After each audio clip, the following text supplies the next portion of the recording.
This is Dr. Mohan Lakshmi, Professor and Head Department of ECE from Rohini College of Engineering and Technology. So in this we'll see what is single tuned amplifier and what is double tuned amplifier and how will be the frequency response. So single tuned amplifier will have a single tuner section being at the collector of the amplifier circuit, which is called as a single tuned amplifier. So how it is constructed? A simple transistor amplifier circuit will consist of a parallel tuned circuit in its collector row, making a single tuned amplifier circuit. So the values of the capacitance and inductance are selected such that its resonant frequency is equal to the frequency to be amplified.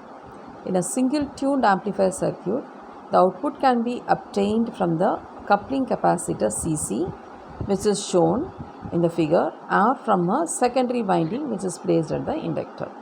So you can see this is a single tuned amplifier. You have an LC at the collector side or at the collector load. So how it gets operated?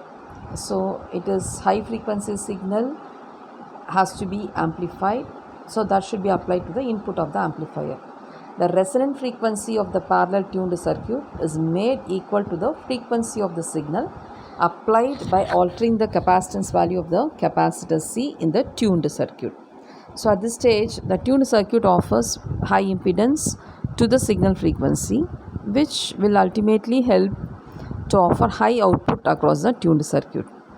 As high impedance is offered only for the tuned frequency, all the other frequencies which get lower impedance are rejected by the tuned circuit. Hence, the tuned amplifier selects and amplifies the desired frequency signal. So what is the frequency response? The parallel resistance occurs at resonant frequency when the circuit has a high Q. So of course the resonant frequency is given by Fr is equal to 1 by 2 pi root LC. At resonant frequency, the impedance of parallel tuned circuit will be very high and will be purely resistive.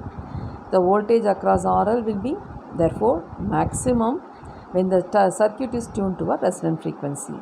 Hence the voltage gain is maximum and drops off above and below it. The higher the Q, the narrower will be the curve. So the voltage gain we can find it is maximum at a resonant frequency. So these are the expressions, and you could see here there is two frequency waveforms, that is two graphs are given. So one is at 3 dB, the other one is at the, so where you can see a single selection is made, which is a single tuned amplifier.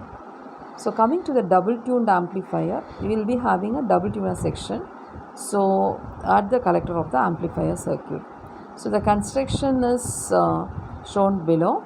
So this will be consisting of two tuned circuit, as I have told you just now, which is L1C1 and L2C2, which will be placed in the collector section. So the signal at the output of the tuned circuit is coupled to the other tuned circuit through mutual coupling method. So the remaining circuit details are same as in the single tuned amplifier. So here you can see the RF amplifier in CE configuration. Here the voltage developed across tuned circuit is coupled inductively to another tuned circuit. So the both are tuned to the same frequency. So this could provide a bandwidth of several % of the resonant frequency and give steep sides to the response curve. So let us analyze it. So the figure shows the coupling section of a transformer coupled double tuned amplifier. So you can see also equivalent circuit where it is replaced by the current source with its output resistance. So primary side we have C1 and L1. The resistance R1 is the series resistance of the inductance L1.